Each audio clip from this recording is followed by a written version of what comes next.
Welcome back to the Carp Chronicles podcast. This episode has been a long time coming, and I do apologise about that. I know many of you have been really looking forward to part 2 of Bill Cottam, and I'll be honest, we've had a few technicalities that we've had to work through, not only on this episode, but us as a podcast in general. So I apologise, everything's been a little bit quiet from us, but I can assure you that we will be more regular going forward. Now, before we jump into this episode, I want to announce to you that our long-awaited flavour range is finally finished. We're kicking things off with 3 different flavours. I won't go into details now, but you can check them out on our website, which is baitbros.co.uk. That's bait, B-A-I-T, bros, B-R-O-S.co.uk. These flavours are something that we've worked on extensively. They're completely exclusive to us. They're a blend of different compounds, flavours, as well as an essential oil. So all 3 of our first flavours that we have, they all contain an essential oil. So you don't actually need to add one. You can do, but we would recommend just leaving them as they are. They've been tweaked and primed to be as efficient as they possibly can be. So try not to tamper with them too much. Pop them in, follow the instructions, and I think you're going to be really, really happy with them. So you can check those out, baitbros.co.uk. Lastly, before we click into this episode with Bill Cottam, obviously we are brought to you by Carp Hunter Giveaways. Check those guys out. As always, they are absolutely awesome. They've always got prize draws going on, and they're very affordable to enter into. So please check them out, carphuntergiveaways.co.uk. With that being said, please enjoy this episode with the one and only Bill Cottam.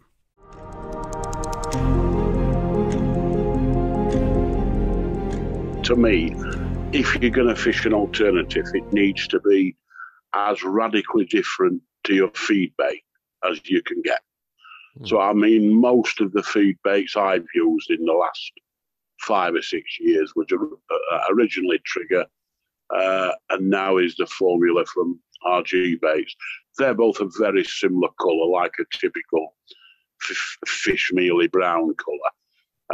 And I like to use white or yellow over the top of that. A yellow spicy one does very, very well for me. But I think it's like all this stuff.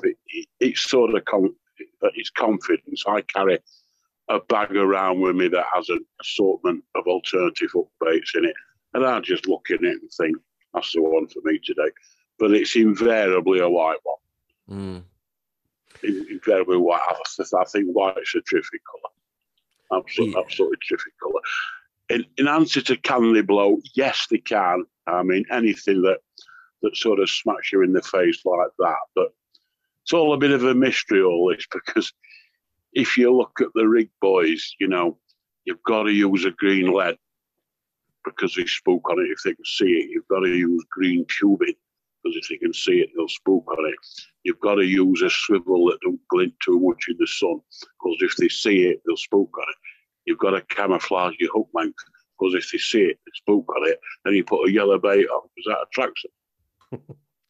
It's a weird one, isn't it? It's all a bit of a mystery. I think so much of this is in our own minds. But I mean, I got to the nth degree to camouflage my rigs and then put a white bait on the end because I think it might attract them. So it's a difficult one. But in answer to your question, I mean, the waters I fish are pressured by European standards, but that doesn't make them in quite receiving anything like the sort of pressure that a Wellington Park does or something like that. Yeah. I mean, yes, all the mainstreams are taken the vast majority of the time, but it sees a lot of different approaches. Whereas, you know, your sort of top circuit waters in the UK, I can see it.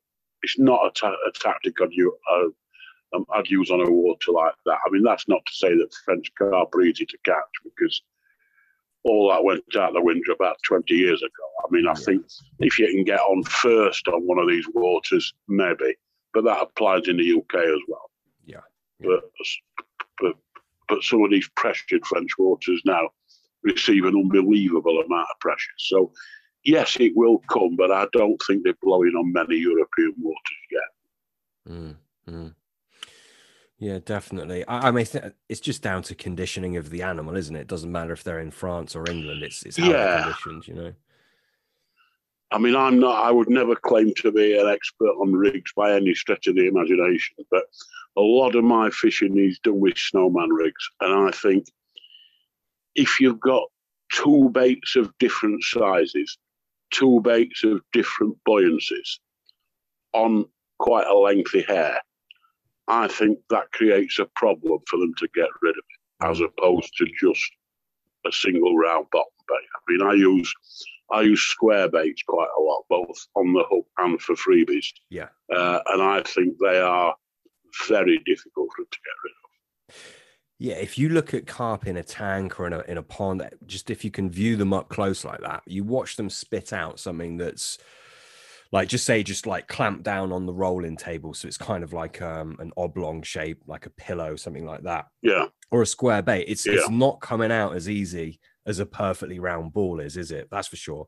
And the snowman, it's similar. It can't be. It's an odd shape, isn't it? You're also being different to the vast majority of people who were fishing there. I mean, I had about 40 kilos of square baits made for me a couple of years ago. And I put them on Facebook just to show people what I was doing.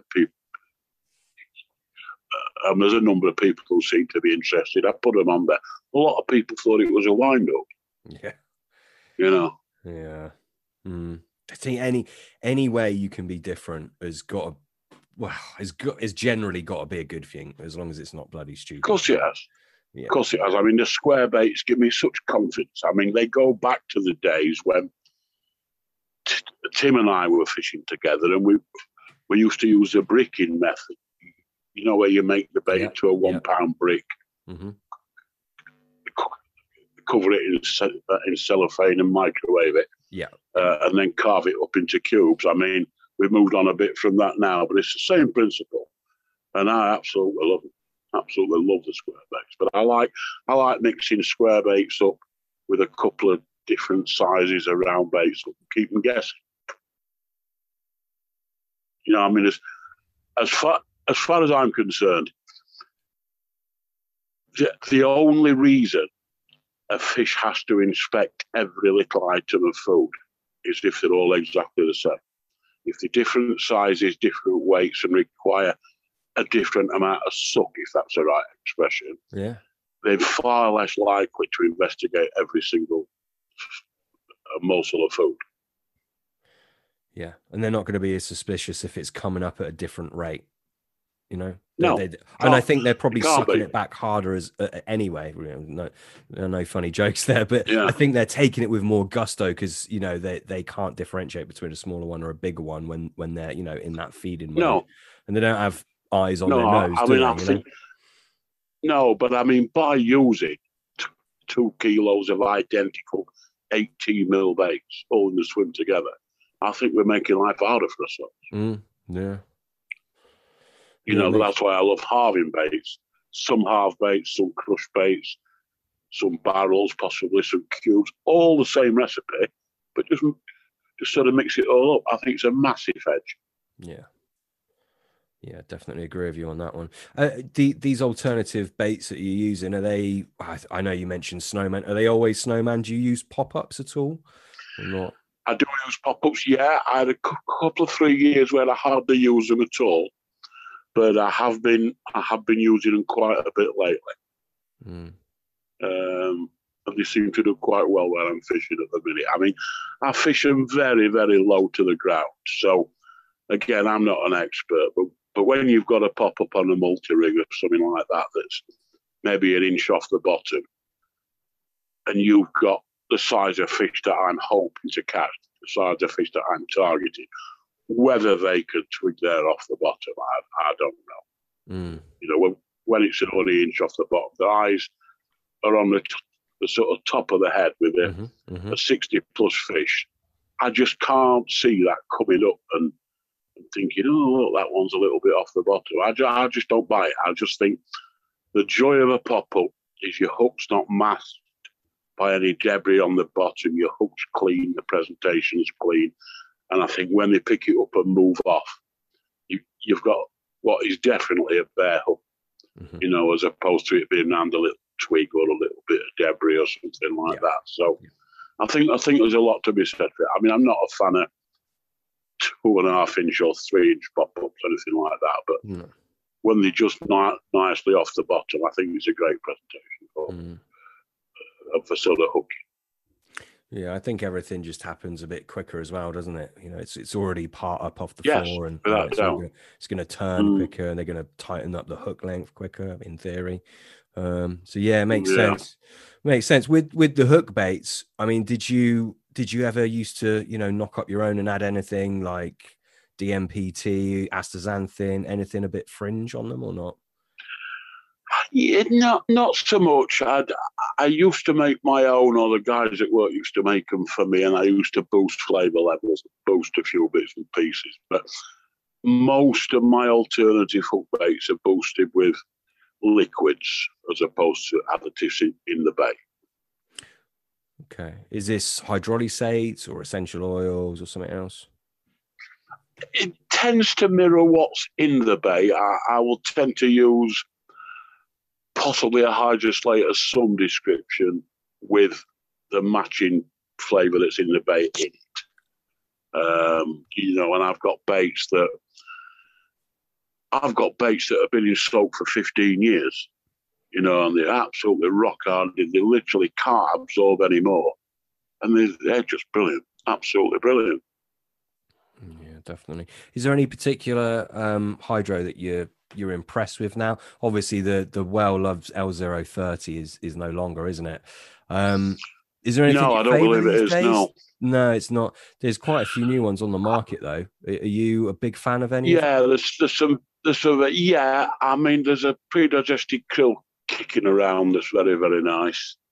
A couple of the livers I like. I mean, liver's just terrific. But I mean, most of my alternative hook baits are either spicy or fruity, so they don't really lend themselves to anything like that.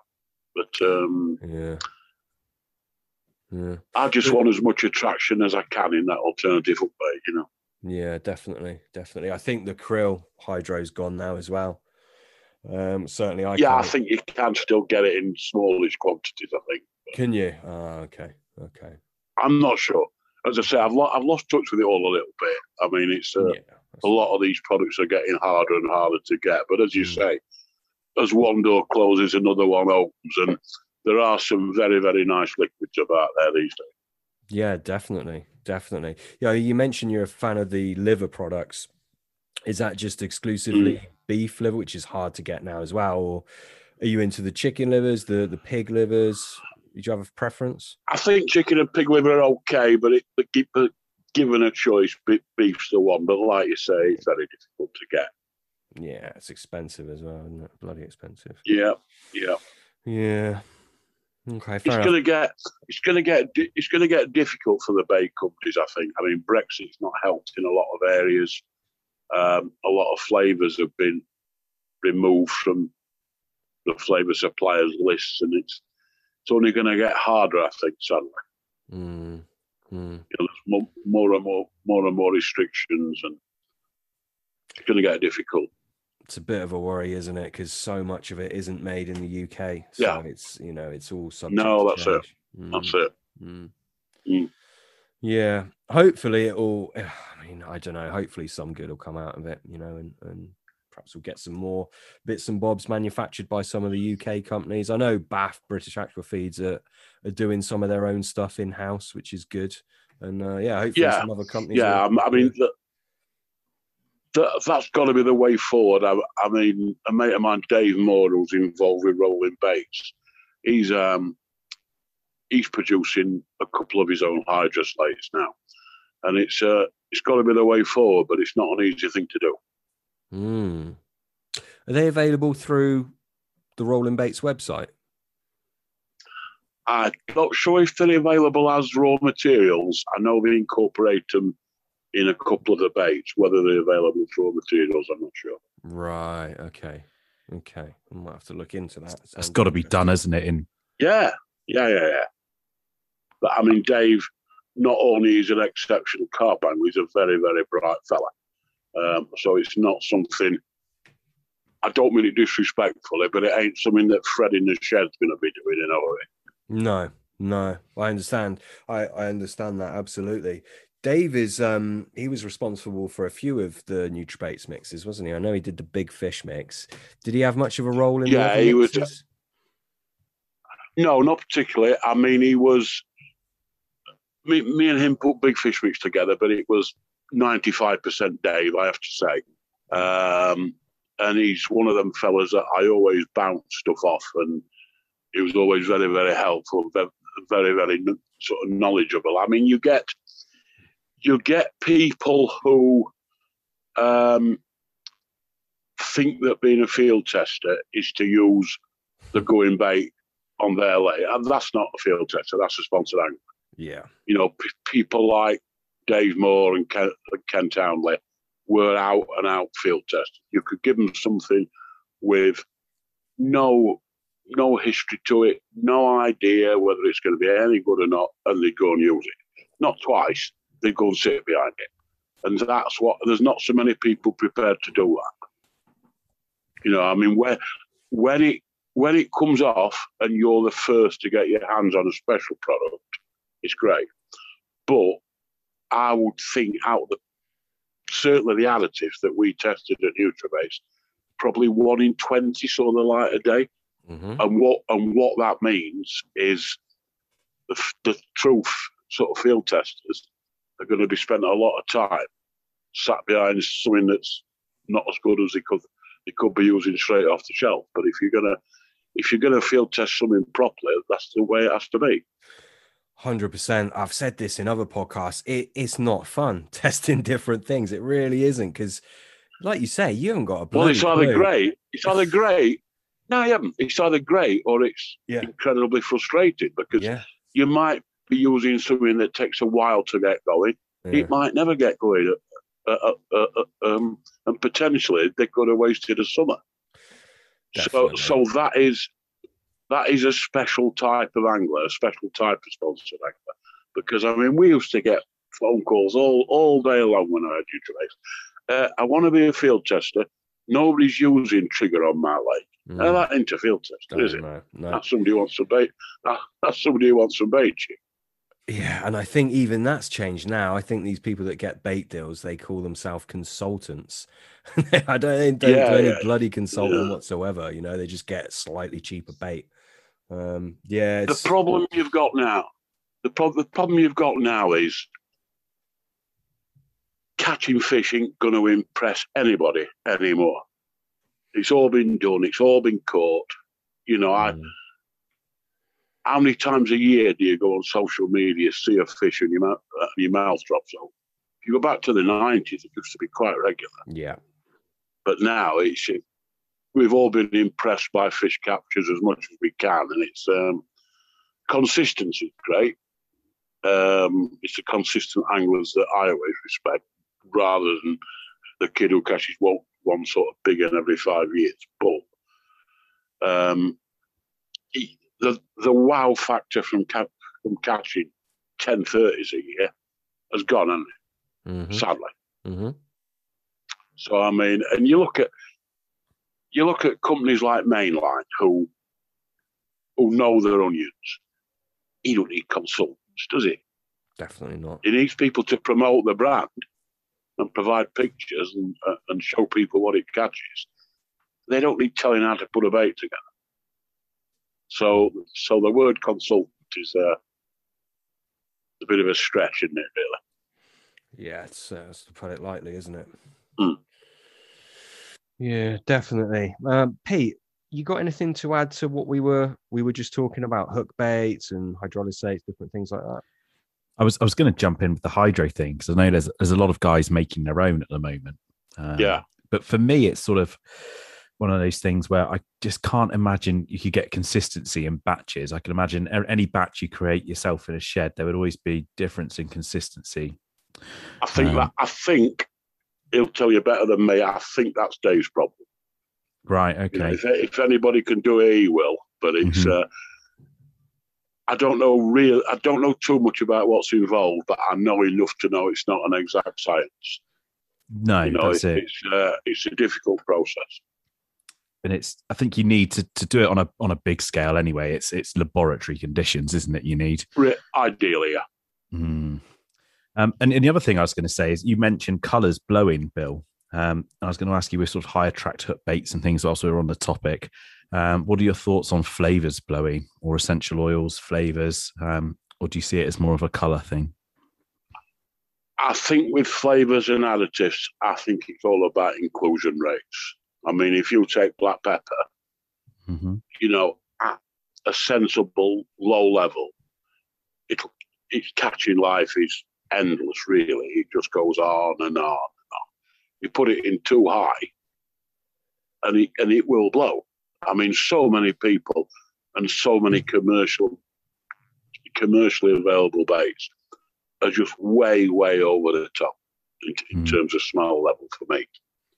I'm not talking so much about alternative hook baits, but for your feed bait, your long-term food baits, there's a big argument that says you don't need any flavours or essential oils in them. Yeah, I mean, I think me and Sam, we've discussed this before, haven't we? How we've gone from a part of our sort of our bait making, we used to make it together where we wouldn't touch a flavour, and we were paranoid to me now, especially I fish sort of 10, 12-hour sessions, and whilst I'm sort of trickling bait in all the time, I like to have a little bit of flavour in there. I think it's certain flavours, it's confidence, isn't it, behind your rods? I think so, but I mean, as I mentioned in the first podcast, the key is to pick the baits that suits your style of fishing. Because everybody's style of fishing is different, and if you're fishing the same lake 4 days a week, you don't need a flavour. You just need a good quality base mix with perhaps a liquid food in there. If you're dotting about here, there, and everywhere, an evening there, a day there, a morning there, then you need to boost it with some inbuilt attraction, and it's not going to blow. So it's all about sitting down and thinking, right, what do I want from my bait? How do I best achieve it? Have you got any ingredients that you'd use where you think you could use at high inclusion levels for forever and you'd be confident they wouldn't blow? I don't think greenlit mussel would blow. I mean, obviously there is an upper limit, but at the levels we've used it at, up to sort of 10, 12 grams a pound or half a kilo in new money, I don't think that'll blow. I mean, 100% natural products, unless you go absolutely ridiculous, shouldn't blow. Essential oils shouldn't blow unless you go absolutely ridiculous. But the problem a lot of people have with essential oils, the time-served bait boys get it. They get it that to get the best out of geranium oil, you haven't got to be able to smell it from 3 swims down the bank. But you guys who've used Richworth Tutti Frutti or whatever bait that's quite sort of pokey on the nose, they find it hard to switch to a subtle bait, and as a consequence, they put more in than they need to. And that is the kiss of death with essential oil. That's it. Geranium oil. That's one I've not used for a long time. That's a good geranium oil. Really, really good smell. When I first travelled down to Darrenth, when we were just sort of on the verge of forming new baits, and I thought Tim and myself knew more about bait than anybody on the planet until I arrived at Darrenth, and they were all about 5 years in front of us. And geranium oil was one of the big ones there, without a doubt. That's it. And Buchu as well, wasn't it? Yeah. Have you? I don't know if we discussed this on the last one. I don't think we did. Have you got much experience with Buchu or the skunk oil? None at all. No. None at all. No, I shan't ask you for comment then. Well, he's caught a few fish, no doubt about that. But no, it's not one. It's not one we've ever used. We used quite a few extensively that never saw the light of day. We used patchouli oil quite a bit that was very, very floral. It's like a lot of essential oils. It's very inconsistent. did remarkably well on some places and nothing at all on others, which, as a commercial bait company, that's no good.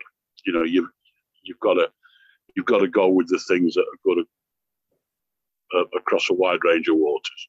Mm-hmm. And that's it. And before I sort of pass back over to Sam, because I know he's got a long line of questions for you, Bill. You sort of said that was that patchouli oil? Patchouli, yeah. Patchouli, it was one of the old hippies used to wear in the 70s. Used to smell really, really floral, and not really like I always think a carp bait should smell. Mm-hmm. But it did work quite well. It did work well. Yeah, that's one I've jotted that down. I will I'll do some reading on that one. Yeah. Was there any other sort of essential oils you were exploring with that sort of struck a note with you, but perhaps never made it into commercial sort of bait production? I did quite well for a while on borage. I mean, I don't think it went on. I think it died a death pretty quickly. Mm-hmm. But I think, when we launched the full range of essentials, I think we had 30 or 31 of them in the NutriBase range. Oh wow! And I think that covered most of them. I mean, some were just impossible for financial reasons. Yes. With essential oils and products like that, it's not just the price. If the price is high, like it was with asafoetida oil, and you only want 1 drop per pound or 1 drop a kilo, the price is irrelevant. Mm-hmm. But if the price is high and you want 3 mils a kilo, then the price becomes a big problem, because your punter's going to have to buy it in 40 mil bottles or something like that, and that makes it ridiculous. Whereas asafoetida, we used to sell it in 10 mil bottles, and it'd last the customer forever. Yeah, absolutely. And as you sort of alluded to before, it's you certainly never cut your products. You always sold them as they came to you. Yeah, the only one we cut was a version of the leek oil that we advertised that we cut, because everybody was trying to get less than a drop in, which obviously you couldn't do without cutting it. Yeah, and that was one that you said you sort of you used to use almond oil as a good base. Yeah, we cut it with almond. Yeah. It's interesting you say about the patchouli. I must have every bloody essential oil next to me. I went on a purchasing rampage. I've got a test. It's a pond in my garden. I've got all sorts of things going on. Patchouli is one of those ones that just didn't. I mean, I've read about it and it being used in times gone by, but it's not something that my fish particularly took to. So it's interesting you say that. Yeah, it's a funny one. It took some waters apart, and then it did nothing at all on others. It was very, very weird. Yeah. Very strange. Did you ever, I'll tell you one that's got some interesting properties on paper. Did you ever play around with wintergreen at all? We had samples. We never sort of went any further than that. That's one of the few ones I haven't tried, but on paper it's got some interesting points to it, for sure. I'll tell you what's a really, really underrated essential oil, and that's fennel. Yeah. That's a fabulous essential oil. Yeah. Absolutely fabulous. Did you use, I'm probably pronouncing it wrong, but cajeput? And again, we had samples of dozens and dozens and dozens. And, and you couldn't try them all. But again, I'm familiar with it, but no, we never used it. Okay. Perfect. Just whilst we're on the note of essential oils, you wrote before about emulsifying essential oils. I think you even sold an emulsifier at one point, didn't you? Is that we did? Yeah. Yeah. So I mean, for me, in my mind, it's I've never worried about it because I'm adding it to eggs, which have emulsification properties, and often with a flavor as well, which generally they help with the emulsifying. Do you think a dedicated emulsifier is needed or not so much? The problem is the emulsifiers. I mean, the emulsifier that we used to sell was glycerol based. Yeah. The emulsifiers that truly have emulsification properties that will make a difference are ones that you don't really want to be putting in a carp bait. That's the problem. I mean, there's an emulsifier that called sodium lauryl sulfate, which is an unbelievable emulsifier, but it's not something I'd want to include in a carp bait. No. You know, I can't pretend that we never did, because we did. But the more we looked into it, the more we thought, although we're using tiny amounts, you know, you don't really want to be using this. But I'm not sure how valid it is. You know, a lot of people used to say to me, oh, I put the essential oil in the fridge. If it thickens, that needs emulsifying. Well, cinnamon oil used to go very, very viscous in a fridge, but it didn't need emulsifying. I think well, like you say, eggs are terrific emulsifier. You know, and I think that's sufficient, really. Mm-hmm. Yeah. Yeah, interesting. Last sort of point on essential oils. I think a lot of people are interested in this. We've spoken about essential oils on so many different podcasts, and this is a question that keeps coming up. And you're probably, you know, the best guy we could ask about it. When average Joe public are trying to choose an essential oil that's going to work. I mean, we mentioned on the, you know, earlier about the cassia essential oil on part one. And you said, you know, some of them are just different gravy to others. How can average Joe public go about choosing an essential oil that's high quality, or is it literally just a case of trial and error?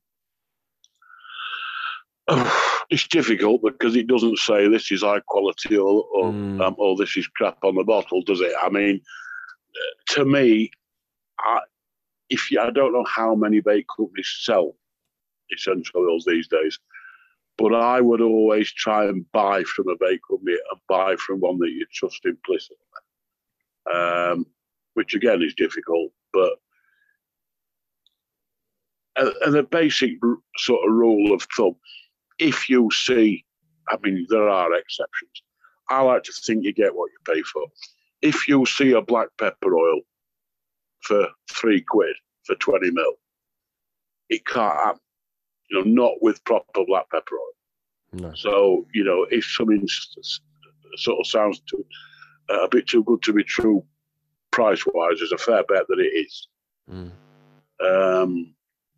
But I don't know how popular essential oils are at the minute. I mean, we went back to the mid-90s, we used to sell enormous quantities. But as we mentioned in the first part, everybody's using pretty much the same sort of style of bait now. But the potential of it, I mean, I'm a huge fan of them. I think the potential of essential oils is endless.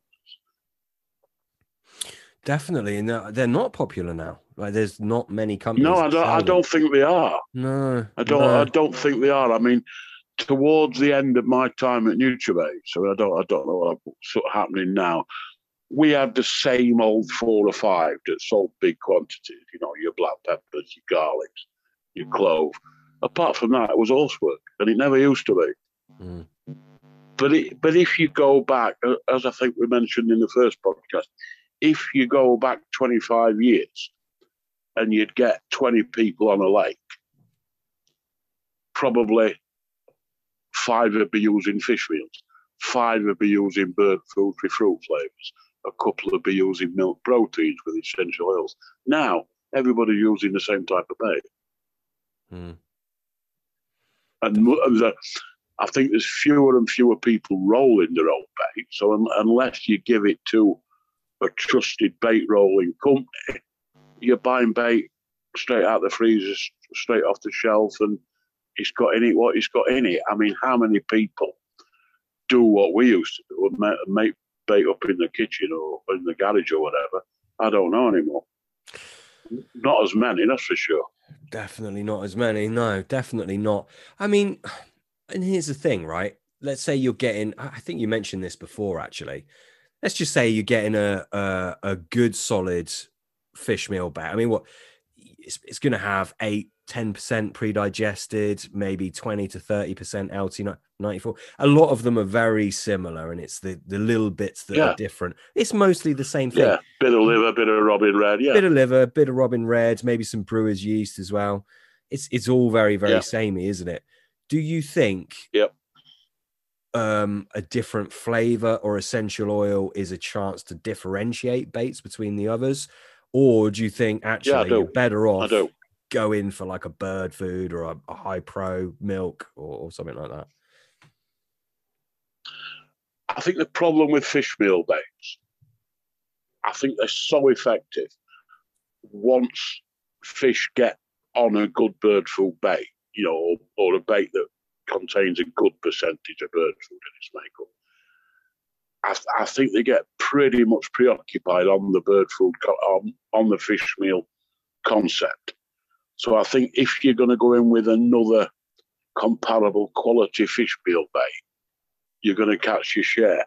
If you try and go against the grain and go in with a yellow bird food that smells of cranberry or whatever, I think you've got a bit of a battle on your hands, if I'm honest. The problem is a lot of these waters now, they see so much fish meal that it's hard to get onto anything else. See, that's the quandary, isn't it, for the home bait maker? Do you just stick with the going thing that actually they're just seeing as natural food, or do you roll the dice and go for something completely freaking different? That's the question you got to ask, isn't it? I think it very much depends where you're fishing. I mean, if you're fishing a lake where one bait dominates that lake, if I was going to go out on a limb and do something different, I'd try and go and produce a higher track bait, because you're not going to compete with the amount of that feed bait that's going in. So I would look at something like Enovite or something with a lot of inbuilt attraction, because you're not going to compete with what's happening on there. You can't. No. I mean, a lot of these lakes in England and in France to a certain extent, I think people have seen what happens when you feed a lake with pellet, perhaps through the winter, through the autumn. So they've got fish meal in them as well, although the vast majority have. So if they're feeding fish meal, the lake holders feeding fish meal, the punters then come and buy the house pellet. They use them in conjunction with fish meal bait, and they're just bombarded with fish meal. So if you're just little Bobby on your own with a milk protein or a nut mix, and everybody else is shoveling and the sort of fish meal in, you are up against it. There's no doubt about that. Yeah. And I do worry. I don't really. I'm not sure it's a health issue, but I do think there's a pattern emerging with half the world using fish meal baits and winter fishing not being quite what it was. Do you reckon? I think last winter, I think there could be. I mean, if I go back to when I started winter carp fishing, we didn't used to catch as many. We used to catch them, and we used to catch probably the better fish in better condition. Now, there's waters in my area where I live. They go 4 months without producing a fish in winter. And you think, well, there's a lot of fish in here. You know, it's just, you can just go for weeks on end, and it's just as if there's not a carp in there. And you do wonder if there's some connection with the sort of higher fat fish meal baits and the reluctance from to feed in winter, whether they've got to store the protein and the fats. I don't know. I'm not sure. But I think there's a pattern between waters that are bombarded with fish meals and those that stop fishing in winter. Do you think that's because of the fish meal they see in the spring, summer, autumn, or do you think it's because people are still feeding high fish meal content baits within the winter? I suspect it's more what they see for sort of 9 months of the year. I mean, I wouldn't have a problem in winter you using a fish meal bait, but my idea of a fish meal bait is different to other people's, because if you look at Trigger that had fish meal in it, Trigger Ice that had fish meal in it,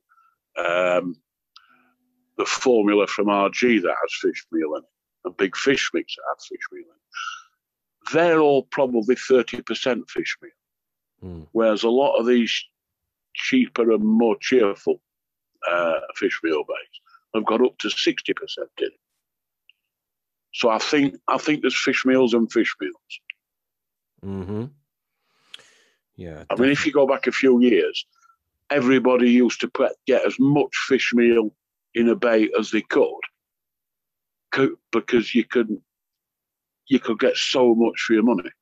You know, they were £350 a ton for years and years and years. Now they're much more than that. I suspect the amount that people are putting in has probably dropped a bit. Yeah. Our last guest, Stephen White, his friend, sent off some different baits from well-known company, and got them analysed, and yeah, they came back pretty low in protein. I mean, I'd like to ask you, obviously not to give anything away about your old mixes, but what would you say would be the protein content of a good fish meal that was produced commercially by a company? Well, I know what ours was, because we had everyone analysed and it was all on the packaging. And it did surprise me a little bit. Our best mixes were coming back sort of 40%. 40% protein? Yeah. Mm-hmm. Did you think it would be higher or lower than that? Yes, I did. I thought it'd be a bit higher than that. Higher, yeah. I mean, 40%, if you were to look at what is ideal for a carp, that's quite on the high side. I don't think that's low. Yeah, it's good. It's good. I just expected it to be a tad higher. Mm. But as we said in the first podcast, protein's only one bit of it. Mm. Yes, for sure. You know, without a doubt. Yeah, but presumably, if the winter fishing is being affected, but presumably a lot of that is protein, right? Or are you thinking more along the lines of fat? I think it's fat and oil. You think it's more to do with the fat content? Yeah, I mean, I'm not saying that's a fact. No. I just don't think. I mean, last winter was an exception. There seemed to be a lot of fish caught last winter, but I think there has been a bit of a pattern with the emergence of 75% of anglers, certainly 75% of food bait anglers, I would say, are using baits with fish meal in them. Yeah, and I think that there is a pattern with that, and the decline in the amount of fish we get in during the colder months. Yeah. Maybe it's literally just that they are getting such good nutrition these days, all year round. Yeah, I think that's it. They perhaps don't need to. It might not even be a bad thing, mightn't it? For the fish. No, I'm not saying it is. I just think there's a pattern with fish meal baits. Yeah. For sort of 9 months of the year. Yeah. And a decline in winter fishing. No, definitely. It's interesting. In terms of a winter bait, I mean, do you subscribe to the fact that, keep the protein fairly high, make it from milks that generally absorbs better in the gut tract with the low enzyme count? What are your thoughts on a winter bait? If you were to formulate, your go-to winter bait, how would you do it? What would you be focusing on? I think digestibility is massive. Mm-hmm. A bait that's lower in fat would always be my choice. Some wheat germ would always be my choice. But I think the main thing, and people miss it, I think, is certain attractors have a fantastic track record in cold water, and some don't. And you can have the best attractor in the world in summer, and it might not happen in winter. So you've got to look back at the history of it all. What additives have produced a good in winter in the past? There's certain flavours, certain essential oils that have an unbelievable track record in cold water. you've got to go down that route. And again, as I mentioned in the first podcast, pick the phone up or Skype or email, or whatever you do, and ask the bait companies. If they're a bait company worth the salt, they want you to be really successful with their products. So, and if they don't know which ones are their products that would be effective in winter, you want to ring the next bait company because they should do. Definitely. I mean, when I had NutriBaits, I could point you to 10 products that were exceptional in cold weather, either individually or used in combination with one another. And that's where you point people. I mean, clove oil, black pepper oil, cream flavours, juniper oil, fennel oil. Got a fantastic track record in cold water. So why would you look any further? Yeah, definitely. That's the thing. You don't need to reinvent the wheel, do you? It's already been. No, you don't. You don't. I mean, so many people make this bait game so complicated. And to me, you want to unless you really enjoy it, like you two guys obviously do, let the bait companies do the hard work. Yeah. By producing a good winter bait, a good autumn bait, a good year-round bait. And you just mould it to suit your needs. I mean, you get additives that are very instant. You get additives that need a bit of pre-baiting. It goes back to what I said. You've got to pick what suits you. Definitely. Yeah, you're 100% right. It's so important. And there is, let's be honest, I've been messing about with bait since I was about 19. There is no magic answer, is there? You're never going to come up with this bait that a carp can't swim past, and without picking it up. The only thing you can do is stack the odds in your favour all the time. And the golden rule: pick what suits you, have the courage of your convictions, and stick with it. The answer is not to change to Fred Bloggs' bait because the guy on the opposite bank did well on that bait last week. Don't change flavour to cranberry because the bloke next door had torn cranberry and you black. Pick your bait, stick with it, believe in it. That's the thing, isn't it? And I mean, as into bait as I am and Pete is, we're fully passionate about it. It hampers your angling because let's say you're 100% confident in a bait, 100% confident in your hook baits, you're confident in your rigs. Where is your energy going? It's going into finding the fish and unpiecing the other parts of the puzzle, which I think are really, really important. Of course. It makes sense. It makes absolute sense, and it's like you said before. It's like we said about all this experimenting is okay. It's great fun. But it's like we said about the field testing, and like Ken Townley had a wonderful expression about field testing. He says it's not all beer and Skittles, and it ain't. So, I mean, if you want to take the safe route, pick a bait pick a bait that's got a track record, and you can take that bit out of the equation almost. I mean, a lot of people you said to me, what bait are you using last year and this year? And I'd said the same one I used last year. I mean, I used the identical trigger recipe for about 12 seasons.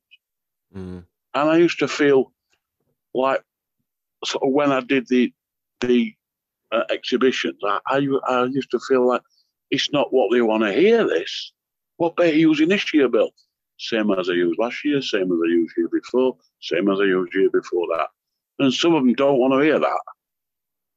But, a good bait has an unbelievably long catching life. And very often, if it does start to slow, it's because you've caught too many.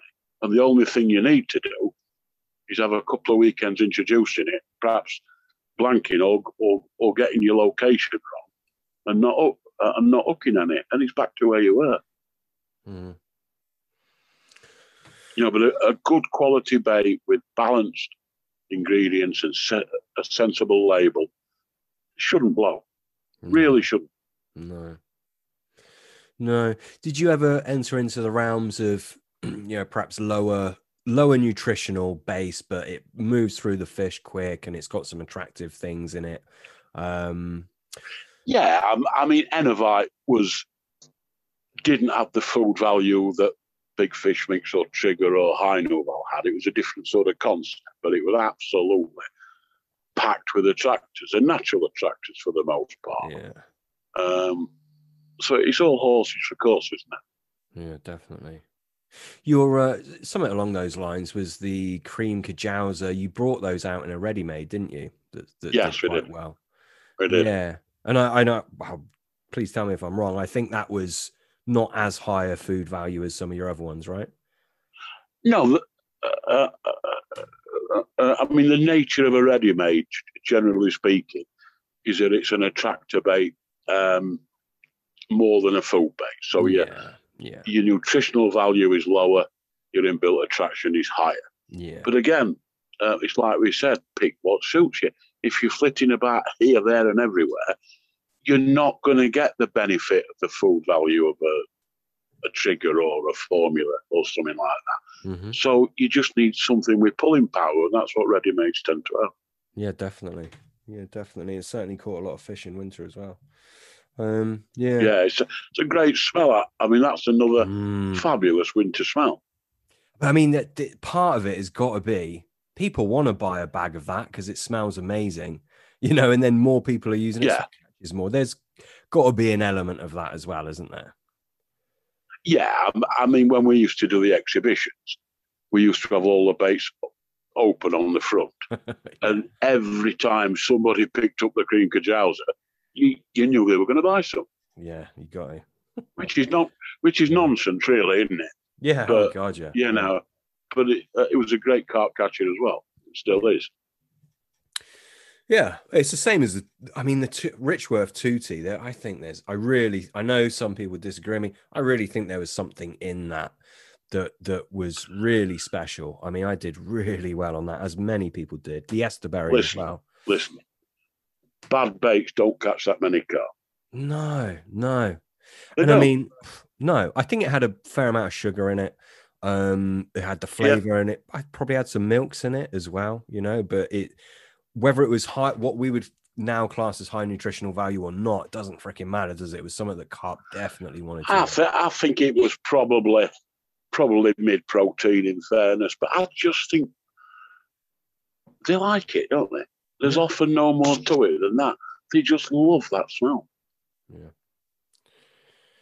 Yeah. And when you've got people like Lee Jackson saying it's one of the best baits he's ever used, you've got to listen. Well, most definitely. Mm-hmm. It's but there's something, as I've just said, bad quality baits and baits that don't attract carp don't have a track record like the Richworth Tootie. They just don't. No, definitely not. I mean, do you think it was literally just that flavor was something else, or do you think there's something else that they were putting in? I don't know. I tend to think it was just a fabulous smell. It was unlike any other Tootie. I mean, every bait company's got a Tootie, but that was unlike any one I've ever come across.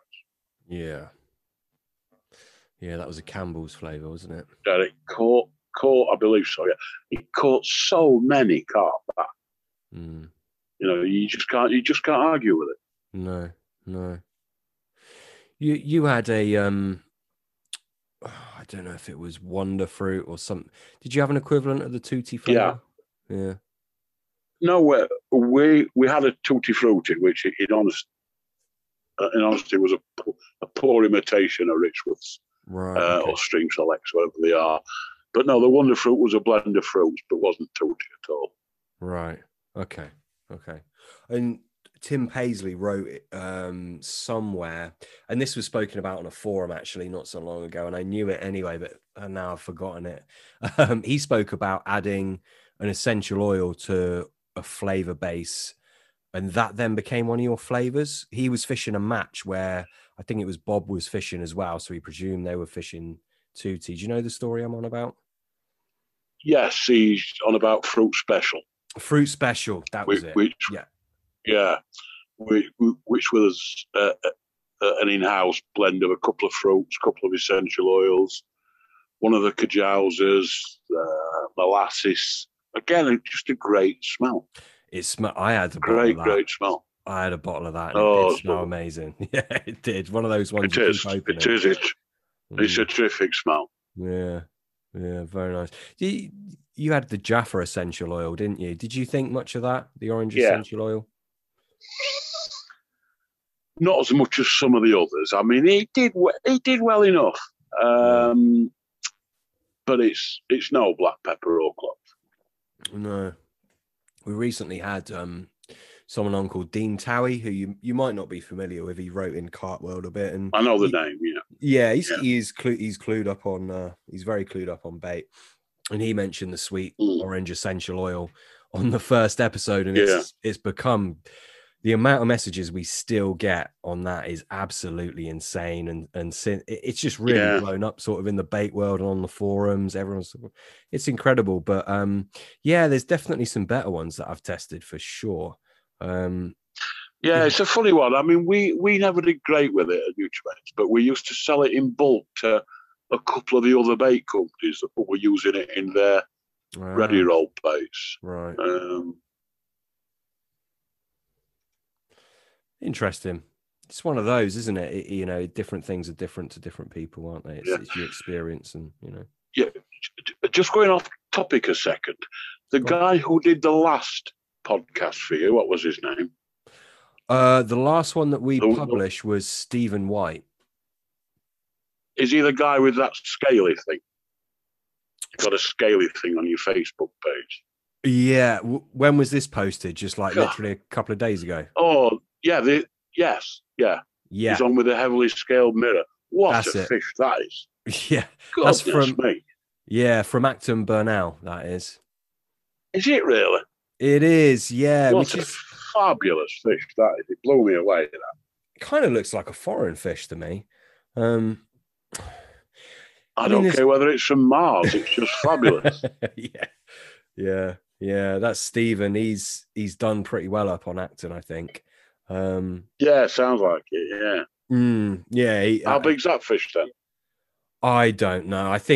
I don't know, to be honest with you. Not that it matters. No, I have 40 plus, I think. What a fish that. Goodness me. Yeah, definitely. Yeah, he catches a few, Stephen does. He really does. He's got some interesting theories on bait and attracting different fish, and he's an interesting guy. I hope to get him back on, to be honest. But yeah, cracking fish. Some people have just got that knack, haven't they? They have, yeah. And do you know what? I don't think he'll mind me saying. He might do. He might send me a shitty text, but he hasn't actually been carp angling that long in the grand scheme of it all, considering he's catching those fish, I think, around about 15 years. But the knowledge he's now managed to accumulate in those 15 years is phenomenal. He knows his onions when it comes to catching them, that's for sure. Yeah, I just think some people have got that little bit something special about them. Yeah, I agree. I mean, on the last one you briefly mentioned Terry Hearn. He's on it, isn't he? He's not half-arsing anything. Oh yeah. I think it's got to be. It's work ethic and a little bit of natural talent. Got to be, right? I don't know what he's doing, but it's totally different than what I'm doing. I'll tell you that. It's just unbelievable. Yeah. But when you watch his interviews and read his stuff, he just infuses it, doesn't he? He's just fabulous. You can't watch his stuff and not be drawn in, can you? There's something about him as a person. And it's not just I don't think it's just that we know what he's caught. I think if you didn't know who the hell he was and you listened to him, you'd be like, oh shit, that guy is passionate, There's something about him, isn't there? there's a lot of people caught a lot of big fish these days, but Definitely. he's just he's what I like in a carp angler. He seems to approach it in the right way. Perhaps I'm a bit old school. I don't like all this shouting and roping, and he just seems to, the way he approaches his fishing is just how it should be for me. Yeah. Proper angler and a proper gentleman, isn't he? Or at least he seems Yeah. And he's one of them. I've just written in Carpology about these all-rounders. And I'm sure if he had the mindset to do it, he could do it easily. But these guys who, if I concentrate on one water in a year, be it in England, be it in France or whatever, I'm quietly confident I can do okay. You look at some of these guys, they're catching big fish of 6, 7 different species in a year. Mm. And you just think, how do you do that? You know, it's just, they're the anglers for me. Yeah, definitely. You know, it's not that hard in this day and age to sit there long enough on the right water until you get a couple, is it? I don't think so. No. And I think there's... You sort of need the mindset to do it. Yeah. And you need no job and the funds to do it and all that, but it's not... That's not what you do, don't you? But it's not like catching 5 or 6 species of big fish in a year. No. That just blows me away. I mean, I think there is such thing as a natural angler. I mean, if you look at, this is sea fishing, so I know it's a bit different from coarse fishing. If you see me bass fishing, it's something I did for several years. I am absolutely shit at it. I can't catch bass for shit. I'm awful. Pete, used to rip the piss out of me. Pete can catch bass. I cannot, for whatever reason, and I understand angling, obviously, but bass, no, I just can't catch them. Yet there's other people, it just seems they can turn their hand to any species and they'll catch them. That definitely isn't me. Yeah, I think there's also styles of fishing that suits particular people. Yeah, maybe. You know, session fishing undoubtedly suits me. You know, a wander down the river with a waggler doesn't. You know, so it's everybody has different skills, don't they? And I think you've got to adopt the tactics that you think you're reasonably good at. Yeah. Yeah, and then there's people like Chris Yates who obviously set a record, fishing fairly unconventionally compared to what was starting to come out of the woodwork, and still, you definitely caught his fair share. So it's an interesting phenomena, isn't it? Yeah. But I've probably met 7, 8, 10 people in my life who you look at and think he got something a bit special. Yeah. You know, they're not all sort of household names by any stretch of the imagination. No. But there is just a few people. But that's the same at golf, at tennis, at football, isn't it? Yeah, yeah.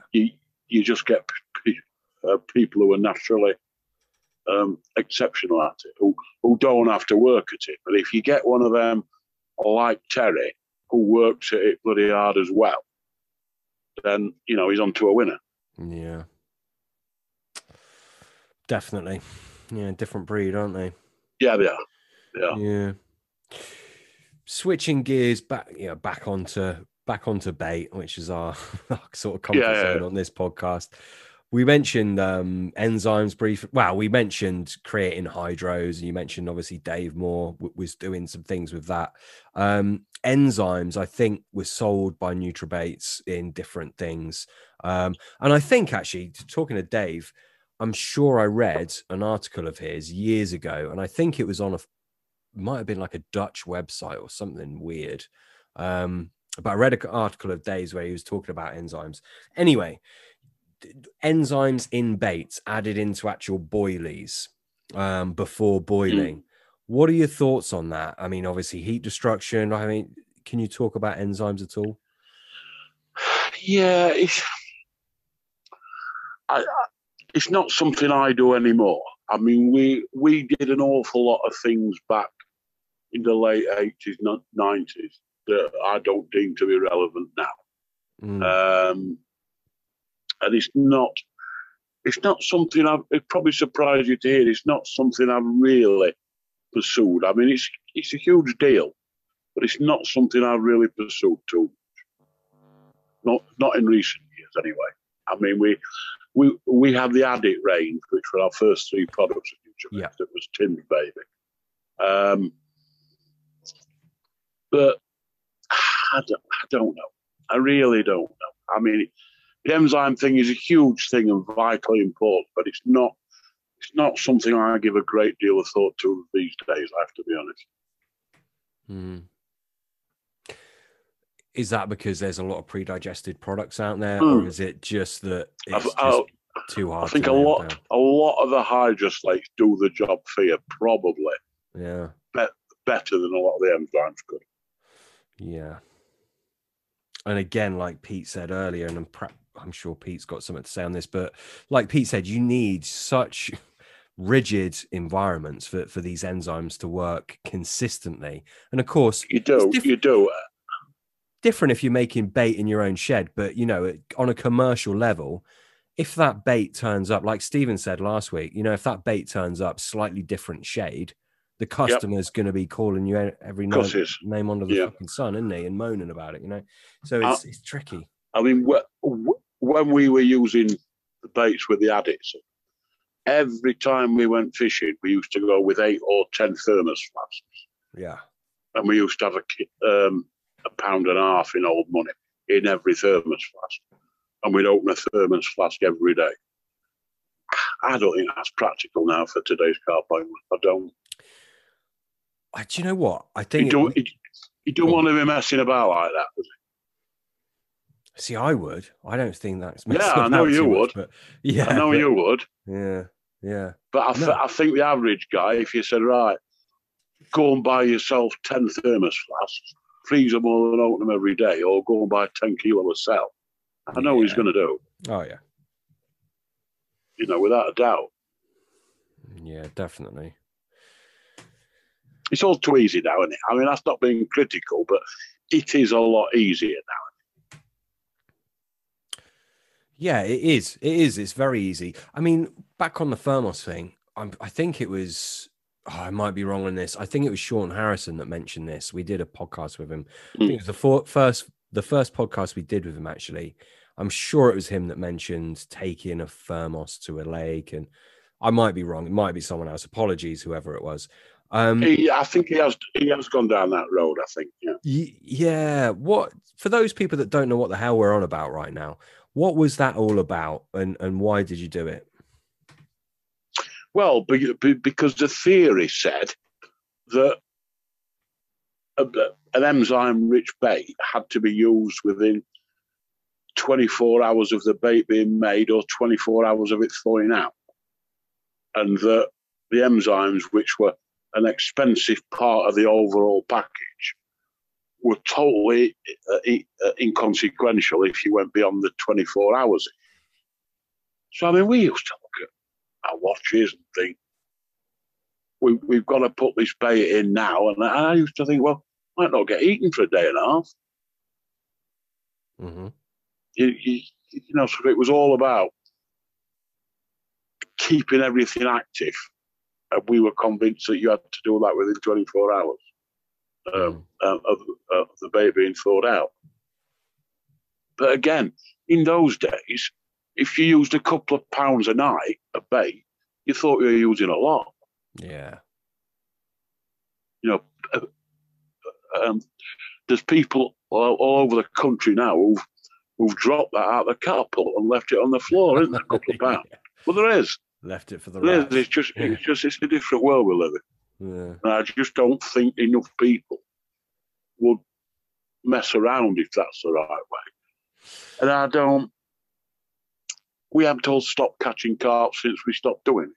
I mean, we used to live by it being Tim. We used to go to the mangrove with these thermos flasks, and they were all numbered, or Monday, Tuesday, Wednesday, all that, When I think back, God, we were making it hard.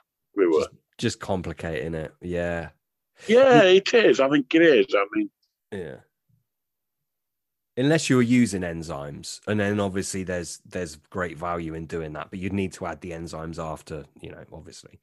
Yeah, it's like that.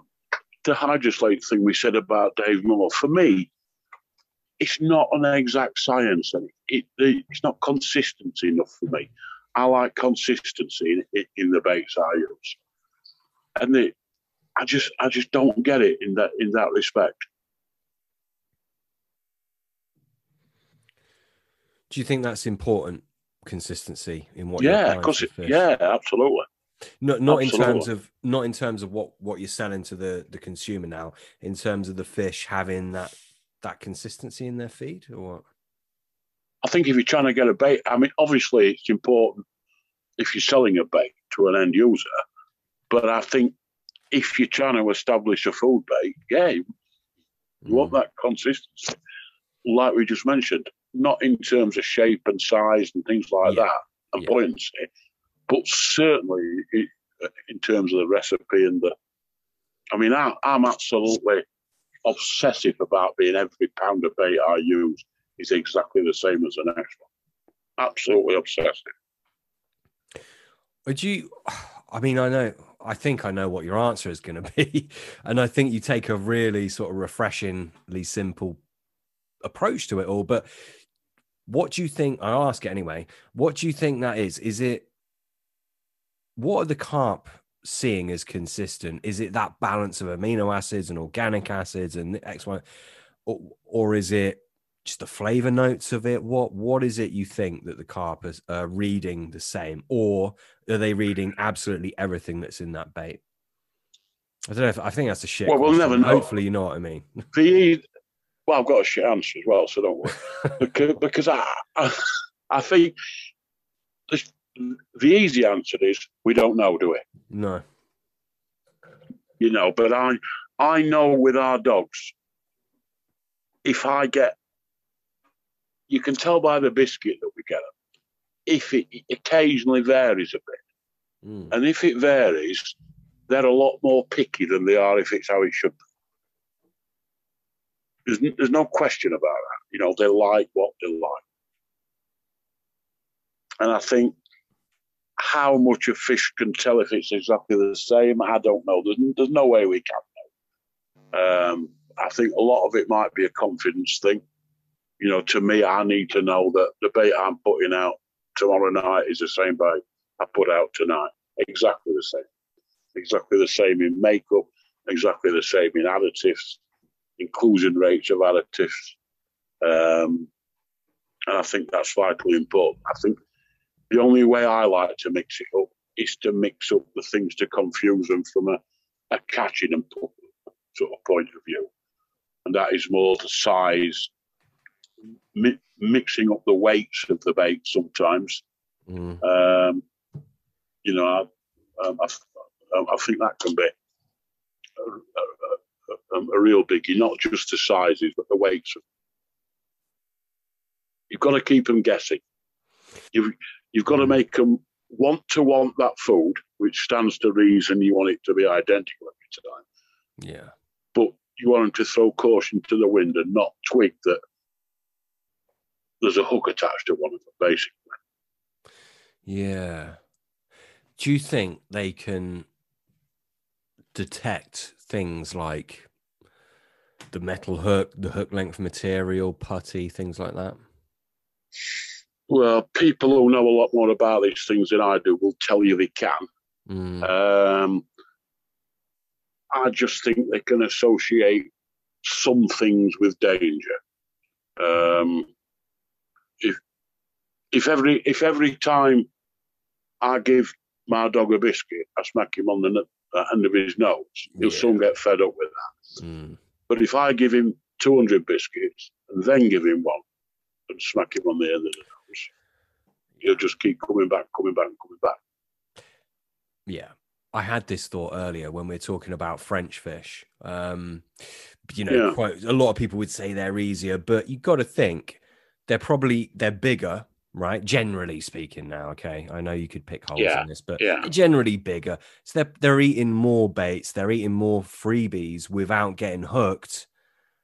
So, you know, if I mean, it doesn't work like this, but if a fish on a syndicate eats 1,000 baits and then it gets hooked once, well, if a fish abroad, you know, a bigger fish that's eating a lot of bait, if they're eating 10,000 different particles and then getting hooked, obviously it's going to be a little bit less cautious. You know, I wish there was a better way I could sum that up, but I think you know what I mean. That's got to come into the thing with French fish, they vary enormously. You know, you can go to some French venues, irrespective of size of fish, depending what pressure they've had, what the stock's like, and it's like clubbing seals. You know, it is easy, so easy. And you can go to other lakes like Luke Moffat's Lake, like Gigantica, like Dream Lakes. There's somebody in them main swims, or the prime swims, you know, COVID aside, every week of the year. You know, and I think people forget that. And that, even the toughest English water, or the most pressured English water, doesn't have somebody in every swim every week of the year. But a lot of these commercials do. Yeah. Well, certainly anything apart from the absolute depth of the winter. But certainly if you take the main swims, I've never fished Dream Lakes, but if you take somewhere like Dream Lake or Gigantica, the hot swims will have somebody in them from Saturday to Saturday, the vast majority of weeks of the year. And they're all fishing similar spots, the spots where the bailiff suggests, or they're all doing this, they're all doing that. So them fish are very, very pressured. And they're not easy to catch. I mean, you look at Gigantica, which I've not fished, but I'd love to. Them fish are not easy to catch. The fish in Luke Moffat's Lake are not easy to catch. But you can go to a little tang that was stocked a week last Thursday, and as I said, it's like clubbing seals. You know, there's no fun in it for me. You know, I've no desire to catch 10 fish in a night. If I can catch the type of fish I'm fishing for, if I can catch 10 in a season, I'm happy. You know, so it's there's French fish and French fish. The what I call the French stockfish tend to be very, very easy to catch. The fish in Cassienne, in Gravières, you know, they're not easy to catch. They're just not. They're very, very pressured. Been fished for by some of the best anglers in Europe for a lot of years. You know, they're not going to be easy to catch. Yeah, definitely. When you go abroad, or when you fish in the UK, actually, do you fish in the UK now, or is it solely abroad that you do? I fish. The only fishing I'm doing, I'm looking to join somewhere in the UK this year, or next year, to be honest, because this COVID thing has brought home the fact that I need a few more options than what I've got. The only fishing I do in the UK is local, which, because I live up here in Rotherham, they're not particularly big fish. I'm not a member of any syndicates, but I enjoy doing an evening, doing a few days on lakes that I grew up on, you know, and I'm never gonna rewrite the record books, but I like them. Yeah. You know, one of the things I'm trying to do at the minute, probably the closest lake to me that's of interest is about 5 or 6 miles away. It's got a handful of good 20s. It had a couple of 30s, but they've sort of sadly died. And what I'm trying to do is catch one of the fish in there that I can recognise from the album when I was a teenager. Which it's just a personal thing, you know, but I can be fishing there within half an hour of leaving home. I want 2 rods, a low chair and a flask, and I'm fishing. So that's the mainstay of my UK fishing. But I am looking to join somewhere, but quite where I don't know. Hey, how big is that fish that you want to catch again? The size doesn't matter. What, in this lake? Yeah. What well, there's no 30s in there. No. I mean, I think there's a handful of fish in there that I will have in my album from when I was 17, 18. And you want to? And I'd love to just say, oh, look at this, 26 pound, and there it was at 3.5. You know. It's just a bit of fun, but they're nice old gnarly things, and it's not easy fishing. But it's quiet, and I just like it there. I love that the stuff. thing that does it. The thing that does it for me, when I go there, it brings back a lot of memories. But the thing more than anything that brings back the memories, it's the smell of the place. It brings the memories flooding back. I fished a lake in Cheshire an awful lot in my early 20s, a lake called Lim Dam. And when the COVID first started, when we were allowed to travel, I thought, I'm going to have a run across to Lim Dam. And it was quite a public place, and you got all sorts of dropouts and that walking around it, but it was a nice lake. And there was a burger van on the road, on the dam wall. And as soon as I got out of the car, I could smell the burger van and the rhododendrons that are all the way around it. And it just brought everything back from 35 years. Just amazing. It's funny, isn't it? Yeah. Absolutely amazing. But I do want to join some. Sorry, go on. No, go on. No, I am looking to join somewhere in the UK that'll give me not a target fish, but somewhere that makes me want to go, because at the minute, most of my fishing's abroad. I love that. But the sort of lockdown and not being able to travel has brought it home that I need a couple more strings to my bow. Yeah. But I've got a few waters in mind, and I don't mind travelling in the UK. So, that's the one good thing about fishing in Europe. Travelling 3 hours it's nothing. So I don't care where in the UK it is, but I'm going to find somewhere quiet. Well, hopefully quiet. I was going to say, you mentioned the scaly carp earlier. Cotswold Water Park, we got some scaly fish down here. It gets busy, unfortunately. You mentioned quiet, and it's bloody. I did a lot of my fishing in Cornwall for carp anyway. I grew up around here, but then I moved down, and it's different up here, and it's horrible. Busy waters. It's not fun. One of the things I've got to be a little bit careful of. I don't mind doing these things at all. I've worked in the industry 35 years. What I dread, and I don't want to come across as being rude or antisocial, but when you see them coming up with a low chair and you think, I've got this kid all day. And it's so I've always wanted to be a field tester. You think, no, jeez. I'm just like a plumber. When I'm on my time, I don't want to talk about plumbing. So I'm not antisocial. I'd like to think I'm not rude and I've got time for everybody. But I do have to pick a little bit where I fish, because it can be murder. Yeah. It really can. In Europe also, I just like my own space, Yeah, definitely. Yeah. There's a couple of waters over here that might fit the bill. If you're interested, let me know. I'll tell you about them. But yeah. I know what you mean. Last thing, I just find it hard to get my head around, people plotting up next to you when there's X amount of water free. Yes, I know, you want to get on the fish and stuff, but it's not all about, to me, it's not all about catching the carp. It's going and getting a little bit of solace, being out in nature and enjoying the whole experience, I love my fishing more than I ever have done. But truthfully, I care less and less about what I catch. Yeah, yeah. I really do. Nobody's sort of happier than me if I can catch one of the fish that I'm after. But I used to cut myself up on the way home if I blanked. I don't do that anymore. I think as you get older and you watch people around you get older, you realise that there's a lot more in life to worry about, don't you? Yeah.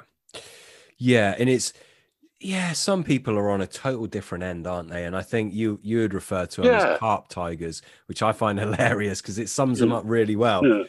People that are just so bloody minded on, making that kill and, at I all think it's costs. great.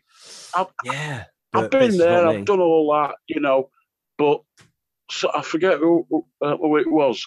Somebody once said to me, you can catch 100 UK 40s, 10 UK 50s, and do this. Never catch an imported carp. Never fish abroad for a carp. It'll say nothing on your headstone. Yeah. You know what I mean? It'll never say loving father of three who never fished for an imported carp. No. And it matters enormously to you. Non-anglers don't give a hoot, do they? No. Yeah, exactly. It's a funny one. But just that's the great thing about angling for me. I mean, the stuff I write in carpology and used to write in Carp World, there's a few guys out there who I bump into and they take it all a bit seriously, what I write. The great thing about carp fishing is, you mentioned him a while ago. If you want to fish like Chris Yates, fish like Chris Yates. If you want to travel abroad after big fish like I do that. If you want to fish a busy syndicate in Britain where you're fighting for swims, do that. You're free to do it however you want. But the key is, do it how you want to do it. And that's the wonderful thing about it. I'm not being critical of anybody. I went down the lake the other week, and there was a young guy there, and he couldn't look at me. I thought there's something wrong here. I said, "You all right?" And he apologised for using a rod pod because I'd put in carpology that it should be banned. And oh god, honestly, and you just think you've got to be so careful. You really are, because people take it all so serious. Yeah, but I don't know. But no, I definitely love it more than ever, and worry less and less about what I catch. Are you still going out fairly regular? I go abroad as often as I can. I'm quite lucky. I go 5-6 times a year. I mean, I'm in a position now. I can't always do it, depending who I go with, but it makes sense to go for a fortnight now, because obviously it saves money on transport, on ferries, on petrol, and all that. So I do that when I can, not always by any means. As I say, I want to join somewhere in the UK so I can fish more at home, because I look forward. I count the days to my next trip abroad, and the day I stop doing that, I'll realise that I'm fishing the wrong water or something, because I get as excited now as I did when I was 16. But I do need somewhere in the UK, without a doubt. It's just good for the soul. If angling is in your blood, I think it's good for the soul just to get away. I fished for 2.5 hours this evening. On a lovely little water, very low stock, and I'm testing some hook bait, our upcoming hook baits, which aren't the new ones to be released. These will be released in the summer, just for those that are on the waiting list for hook baits. But just to get out, sit there, listen to all the birds, soak it in. The bees are the few bits of blossom that are out on the trees, the bees are there collecting, just soaking in that side of things. It is good for the soul. There's nothing better, is there? No. There is nothing better. I mean, I think why I originally started fishing abroad a lot was when I had nutribaits. It ran my life for a lot of years. I'm not being critical of that, but it did. If I tried to get to Cheshire for 3 days, it never happened. If I tried to get to Kent for 4 days, it never happened. Something always came up. I always booked work first. If I booked a ferry, I booked a lake in France, or arranged with a mate of mine to go, I'd mark it on the yearly planner in my office, and I would go. And I think that's where the foreign trip started. It suited me more with work. As I say, I've got the opportunity to sort of do fortnights, and I could never dream of going in winter because of the exhibitions. When I do nutribaits, we used to do, 10 exhibitions in, 8 exhibitions in 12 weekends or whatever it was. There wasn't time to do anything. Whereas now my life's a bit different, but you get other priorities. You know, I lost my dad last year. I'm watching my mum on her last legs. And you think, you know, it's only fishing at the end of the day. I love it more than ever, but it is the most important thing in my life, apart from family. There's no question about that. You know, I couldn't imagine life without it. As I said to you last time, when I was seriously sort of considering walking away from it, I sort of sat there and thought, what am I going to do? And I just couldn't imagine life without it. You know, be it 3 hours on this lake down the road or 2 weeks on a sparsely stocked big fish lake in France. I just couldn't. They're both wonderful in their own ways, and I just couldn't imagine life without that. It's tough, isn't it? I mean, it's clearly been such a massive part of your life. You know, your spare time as well as your work. It's all revolved around fishing, isn't it? Yeah. Yeah. It has, but I mean, somebody who I respect an awful lot in the industry. We travelled abroad for an exhibition together in about 1989, 1990, something like that. And Nutribaits was just showing signs of establishing itself in the market properly. And I remember him saying to me, never ever let your fishing and work get muddled up. Always keep your fishing separate. And whilst I've done a few DVDs and stuff like that, I try not to. I try to let work stop there and my fishing start there. I mean, it's not so much of an issue now because I'm not, apart from a bit of consultancy work, I'm not working as such anymore. But I've never let the two, you know, become entwined. And although it's inevitable when you work in the fishing industry that it will happen, I've always, you know, tried to ensure it doesn't. Yeah. The black pepper oil is an interesting one. Some people would say that it purely works off of gustation, so taste rather than actual attraction. Do you think it has its own attraction properties, or do you think it's all about taste? No, I think it has its own attraction qualities, without a doubt. You've only got to look at the effectiveness of pink pepper pop, which we mentioned earlier. Which are balls of not very much at all, laced with black pepper, and they love them. They definitely do. Yeah. Oh, they do. They do. Yeah. Yeah. Do you ever fish with particles now, or are you just strictly boilie only? Yeah, I have done over the last couple of years quite a bit. Yeah, I mean, not huge quantities. As I say, on this water I've been fishing, it tends to be fish for a fish, and that's the way to get the big ones. So not huge quantities, but I'm a huge lover of hemp, always have been. The carp in the lake, I'm fishing, see a little bit of maize. A lot of the Dutch guys use maize.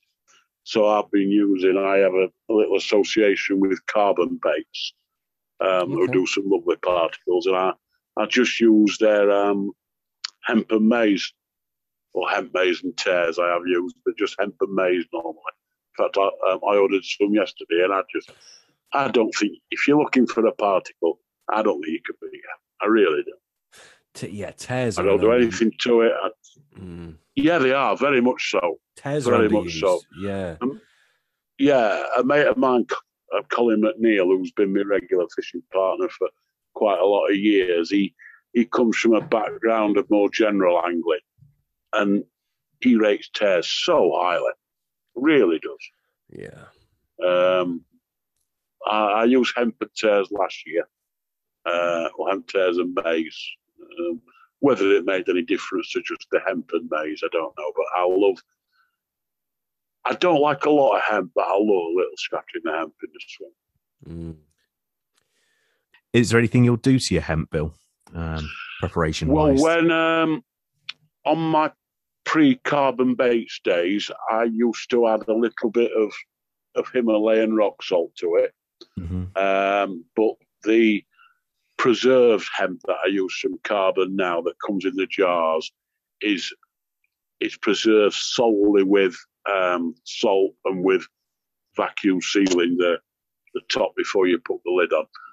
So that's already got a Himalayan rock salt in it. But I don't do anything with theirs now because it's got a bit of salt in it. But I don't think you have to do a lot with hemp. I really don't. No, I know a lot of guys like to use garlic. Yeah. They do carbon do a version of hemp garlic in it, but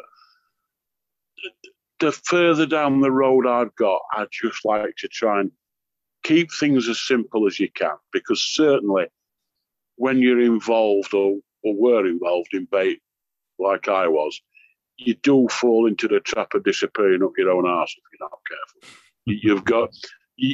You've got access to so much stuff. And I always, when we set a new employee up, they always used to come to me, what bait do I want to be using? Well, I'd tell them. And for the first year they worked for me, it changed every 6 weeks because they've got so many options around them.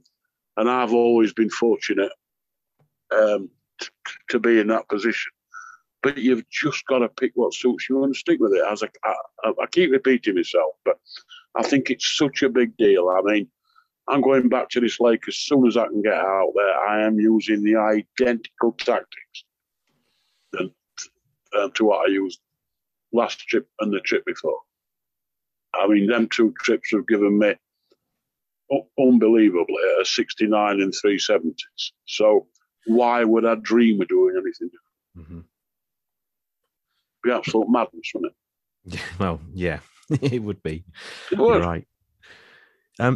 You're discussing earlier with French lakes in particular, and a lot of these high pressured venues. Is that to people who'll be listening to this? Is there any advice you would have for somebody who's going to somewhere like Cassian, to somewhere like Gigantica, these lakes that are fished with huge amounts of pressure? Is there any advice you'd give to somebody who's going out there for the first time? The best advice I could give, if you're going to a lake of that sort of magnitude, is just fish it like you would an English lake. Mm-hmm. There's some huge fish in there, but let's be honest, the tackle we all use these days, you can land anything with it, can't you? Yeah. But all this, I've got to use 100 kilos of bait in a week because I'm in France. I've got to use 24 mils because I'm in France. I've got to use size 2 hooks because I just fish it like I would fish it in England. Every lake's different. There's a lot of things to consider. I've got a load of crayfish that seem to follow me around from lake to lake. So I've always, the last 3 or 4 lakes I've fished seriously, I've had massive sort of crayfish problems. So I've had to bear that in mind. Do your own work. I think too many people, they go on the forums, I'm going to eat tang, whatever. And they totally change what they're doing because they go in there. And then they have a week there, then a week somewhere else. Then next year, you go to 2 other lakes. And then they moan that they've never had a big fish. If I'd just fished a week here, a week there, and a week somewhere else, I'd hardly have caught any big fish. You wouldn't expect to go to a lake in Oxford or in the Cotswolds and empty it in 1 week, would you? No, and yet people book a lake in France, don't catch a 60 and 270s. So next time they go somewhere else and start all over again. To me, and it's difficult with the lakes you have to book in advance, but I find a fish or a couple of big fish that I've got my heart set on, and I will stop there until I hopefully catch them. I'll either catch them, they'll die, or I'll get back. And I'll not get back because I tend not to break any rules. So they'll either die or I'll catch them because I won't give in and I won't move on to the next. People are looking for this easy 60, easy 70. It doesn't exist. You can get lucky. Anybody can get lucky. You can go to Oxford and get lucky, but you wouldn't expect to do well by fishing Wellington 1 week, Horseshoe 1 week, Cotswolds 1 week. you'll be very lucky to do well fishing like that. How much time have you done on Cassian, Bill? Never. Okay. Me and a pal of mine did an exhibition in France and then had an exhibition in Italy the week after. So we stopped out there and we went to Cassian for 3 days and hired a boat and had a little drift around and a sniff around. But I wished I'd gone 25, 30 years ago. I think I missed the boat. Yeah, it's hard fishing by all accounts now, isn't it? Because it's days only. You've got to be very committed. It's days only, pressured fish. Yeah, I wish I'd fished it years ago when Rob, Richie and all them were on. I'd love to have fished it then, but I didn't really have the means to sort of get there in them days. It's a lake I'd like to think I'd catch a carp from before I turn my toes up, but it'll not be any time soon because I've no immediate plans. Mm-hmm. I try to fish and try to catch big fish that other people don't catch and where other people aren't fishing. It's difficult, but it can be done. Yeah, no, that's it. And I know you sort of your time is precious. But last, just one from me, just purely from interest, is other anglers, Bill. Is there anybody in particular who you fished with over the years really sort of shined out to you as a particularly special angler?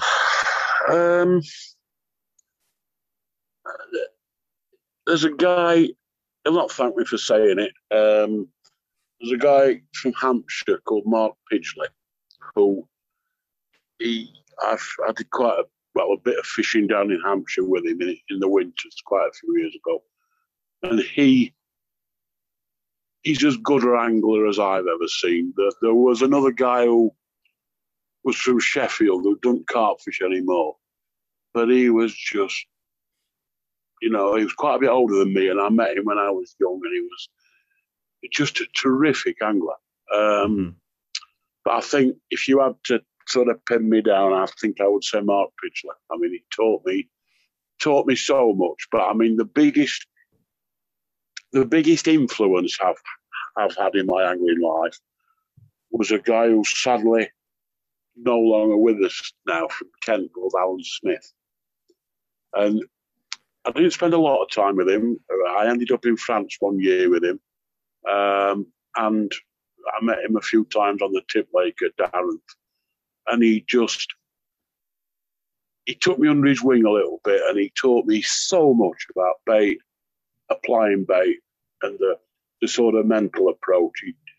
He changed my life really in terms of the way I fish for carp, and I'll never be to thank him enough. I mean, obviously, I'd love to think he was still with us, which he is, but he was just something else, absolutely something else.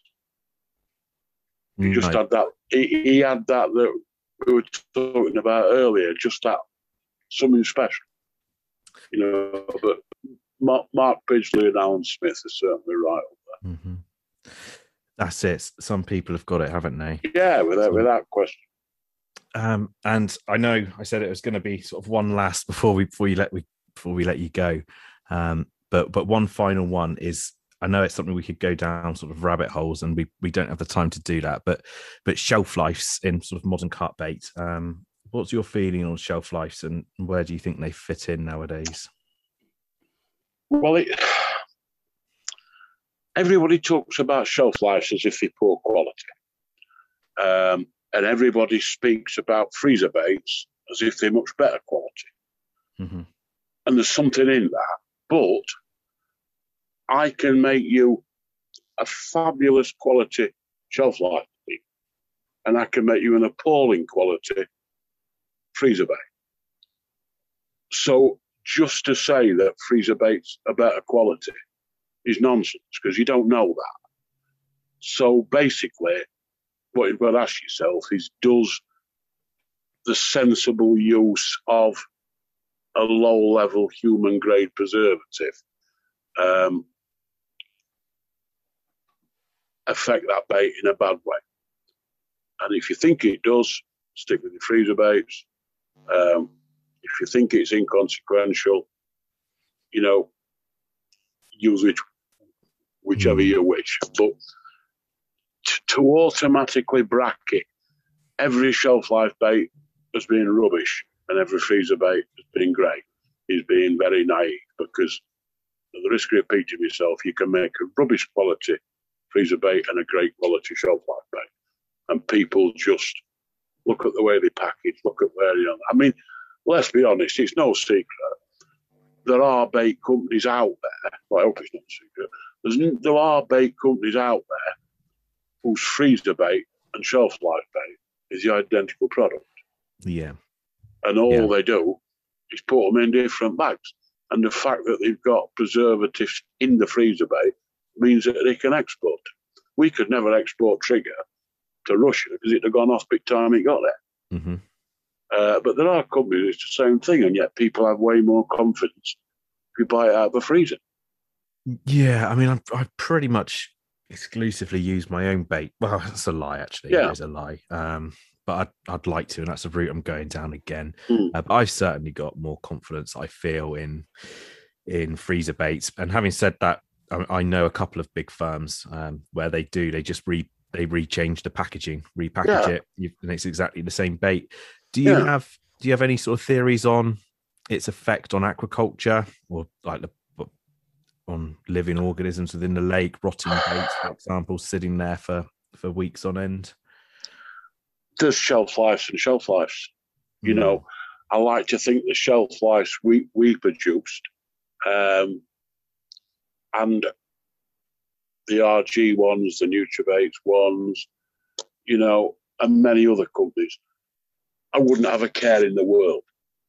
You know, if you go into mainland Europe, Eastern Europe, and you see them at these shows, and you can't sort of carry 30 quid worth of bait because you get that much, that scares the life out of me. But because you think you can't produce a good quality bait for that money, it's a physical impossibility. Mm-hmm. And yet these guys go running around shoveling them all in casting and scared the life out of me. But a shelf life bait from Mainline, from Dynamite, from Nutribaits, from RG, wouldn't bother me in the slightest. Really wouldn't. Yeah, no, that's fair enough. I guess in my head, I've got a thing about sort of bacterial processes and. Yeah. I mean, when I forget when it was, I had 10 glass jars on my office windowsill, and I'd got baits from every company's shelf life, freezer baits, and there was no pack to suggest that the shelf life, the good quality shelf life baits, weren't going to break down like the freezer baits. Mm-hmm. And yet there were some freezer baits that I think they'd still be here. Yeah. You know, it's very difficult. You've got, again, ask the bait company. They shouldn't have a problem answering you. No. You know, as I mentioned, I think in the first podcast, you can't buy rabbit food without knowing the exact contents. Why should you be able to buy carp? You know, there's too many people, and I'm not chucking a net over Europe, but there's too many people, a lot of them in mainland Europe. As long as they can get a wheelbarrow full for a tenner, you know, they're happy as a pig in shit. That scares the life out of me. You know, literally, I would not give up my dog for all the money in the world. And yet these fish that we all supposedly love so much and care about so much and put on big padded and hooking mats, some people are happy to feed them absolute shite. And that does scare me. So, I mean, the first thing I would do is ring the bait company and say, right, tell me about your preserving techniques. If they wouldn't answer, I'll put the phone down. I think a lot of them would. Maybe I think there's awful lot of bait companies around at the moment. Maybe a lot of the smaller ones may not even understand what they're essentially putting in a bait to preserve them. No. But you don't have to go over the top. If you dry them properly and do it sensibly, you don't have to go over the top. You really don't. That's it. And moisture content's a big thing, isn't it? Yeah, you've got to get the moisture out. I mean, it's the same with a biscuit. You know, the only reason a biscuit don't go off is because there's no moisture. Mm-hmm. You know, if you wet them and put them back in the jar, they'll go off. Yeah, no, absolutely. And I know sort of time is ticking on. Sam, have you got anything you wanted to ask Bill? So just to sum up, if I can just say one more thing, the long and short of it is, whether you're buying bait in Essex, in Rotherham, in Moscow, or there are some bait companies who care an awful lot about what they're putting into the bait and the effect it's sort of having on the environment. And just like there's good plumbers and bad plumbers, there's some bait companies who don't give a hoot, just want your money. The difficulty is sorting one out from the other. Good note to leave on. It's very true, isn't it? And it's sad. It's sad. Yeah, it is true. It is true. Yeah, we said this. We said this. We touched upon this in the first episode. You know, it's. I haven't known you that well since. Well, I haven't known you at all since we started this podcast process, and we've been in touch a few times since. But all those years ago, you know, I was just a nobody, and I still am a nobody. But I phoned you up for help, and you really gave me the time of day, and you honestly, you know, answered the best that you could, helped me out the best that you could, and the passion is definitely there. And it's, I hope. I've always been one of those people. If I can't answer your question, I won't blag it. I'll tell you I don't know the answer. You've done it on this podcast. You've been honest, and you've said, "Oh, well, it was like that." Actually, you know, theirs was better. Or you've been very honest. It's appreciated. I hope that lives on, and I'm sure there's other people out there like that now that are doing it, and I hope there is. But it's a nice refreshing change, and I think on this podcast platform, you know, podcasts are getting really big. I think it's a lovely refreshing change for people to hear someone that's been in the trenches, done this for a very long time, and that can actually speak with 100% honesty, which you definitely can. So yeah, thank you for that. I think that's probably a little bit easier now. I'm not involved. I mean, you see things from the outside, and sometimes the mistakes you've made yourself, the things that other companies do right, the things that other companies do wrong. I think that's sometimes easier when the pressures of running your own business have sort of left you, you know? Yeah, which is understandable, right? Yeah, I think it is. Yeah, well, look, do you know what? If I was to rewind 15 years ago, I never would have dreamt that I'd be talking to you on a podcast. But here we are. Bill, thank you so much for coming on. We really appreciate it. I know so many people will listen to this and really taking note of what you said. It's an absolute pleasure to talk to you, and really enjoyed it. Thank you so much for coming on. Thanks very much for your support. I appreciate it. No worries. Thank you, Bill.